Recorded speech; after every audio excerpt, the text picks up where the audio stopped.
Hi, Thomas. Hi. Is maybe tonight a little reminder that it's still early days for everyone here and the squad? Yeah, you can say that.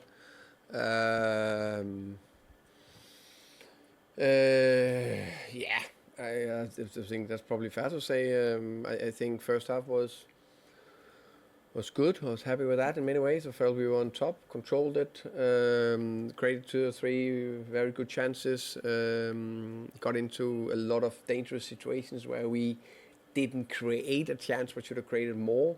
And you're thinking, okay, then it's very good. Produce a lot of crosses. This we're on track. Football, you can't. It's not like you Wolves, please roll over. All that is the Premier League. It is extremely competitive. So I'm going to second half thinking, okay, it's hopefully. I know it's not like just score, but I think okay, it could be good. I think the big change second half was probably their goal that changed the momentum of the game, and then at halftime they changed to a 5-3-2. So I think that made it more difficult. Not that we didn't know that they could do it, but of course then how do you get the message across to the players? Of course we got a little bit about the pressure, right, and then that goal probably did that we lost a bit of structure and coolness to put more passes together, to get up into the right positions, cross it from the right area or produce from the right areas instead of put a cross in from your weaker foot from a difficult position or shoot from 30 yards, even that the crowd screams shoot. But I like the effort and mentality, and I think it's huge, actually. And I mean that to get a point on a night when it was not perfect, especially not second half. Now it's the 2 times in a row we managed to come back. I think that tells a lot about the players. And I think, yes, we want free floating. Yes, we want more. We didn't hit our highest performance level today. But then when you're down 90 plus and then get a point, I think that's positive. I just wondered what you thought of Xavi tonight. It felt like he struggled to get into his rhythm.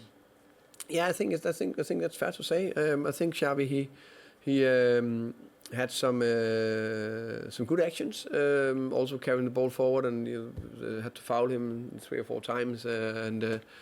But there was all other situations where he was not as sharp. I think that's fair to say. I think he will say the same himself. But I also think it's natural. We're coming into a new team, new league, and find that rhythm quick is difficult. And I also think that we said the other time, I think we're very happy with the Brighton performance in many ways. I think the first half was positive also, offensive. But that free floating to have it enough, that we need to keep working on. And then there are just some days where I don't hit the highest level. Suffering from not being able to bring on the likes of Dominic Solanke and Randall Kalamawani kind of to change what you've got up front? I think there was enough offensive actions, but of course it's to have one natural striker. I think Matty can play striker, but he is probably a striker and a winger. So natural striker as Richie and Dom and Kolo would have been nice to have that extra option, but I think we could still have won the game anyway. Thomas, it was a very nice finish, but did you have any issue with Palhinha celebrating in the corner, taking his shirt off when there were still sort of 2 or 3 minutes left? I mean, I saw Johnson, for example, saying, "Come on, get back, we need to go and win it." I didn't know I celebrated myself, so but of course I noticed after that I could see he didn't have his shirt on, so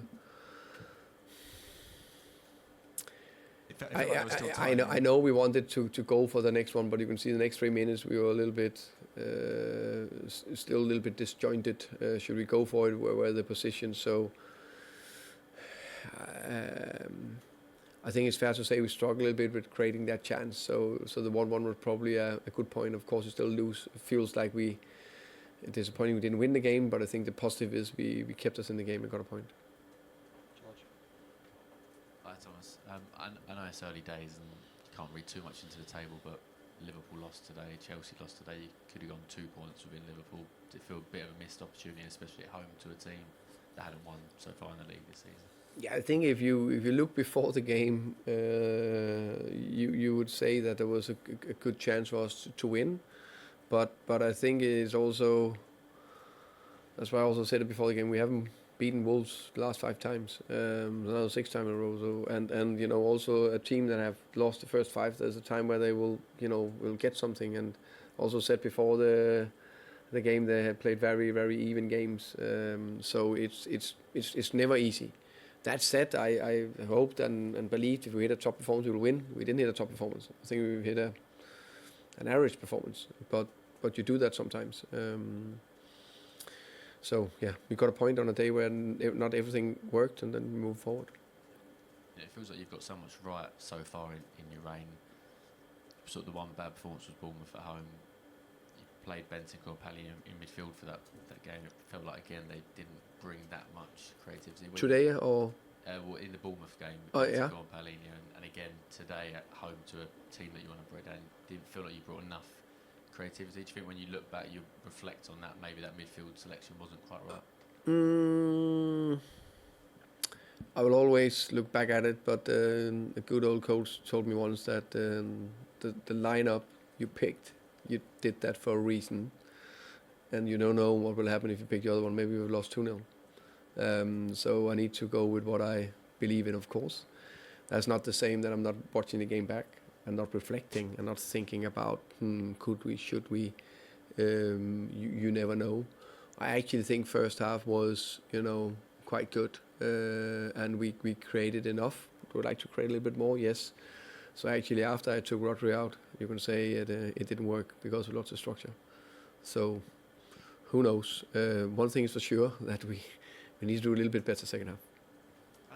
Hi. In the second half, fans will get maybe particularly frustrated with some Vicarious kicking and Yeah. sometimes maybe taking too long to play forward. How difficult, I guess, is it for players to be as calm and patient as you'd like when there is that maybe impatience in the stands? No, I think I definitely think it's not easy, and I also think that there will now need to look the situations back. But on top of my head, it looks like we could also help him a bit more in those situations. Open up a bit more, gave him more options, and maybe he could. There was also 1 or 2 who felt that he could have done better. But hey, that's part of it. It's not easy, but that is not the same that he couldn't have done better. I've one from Matt. Hello, Thomas. It's sort of a bit of a perennial problem for Spurs not being able to put away games they're widely expected to win at home against teams a little bit like Wolves and maybe to a less point Bournemouth. Do you have a theory? Have you an idea of why that might be, and might it be something that's a mental issue as much as anything else? I can only really speak about when I've been here, of course, and I think the 2 games you can see that Bournemouth also doing very well. I think they're a very difficult team to play against. The one thing with Bournemouth is that was a bad performance, like all just bad. Today I think there was much more positive in our performance,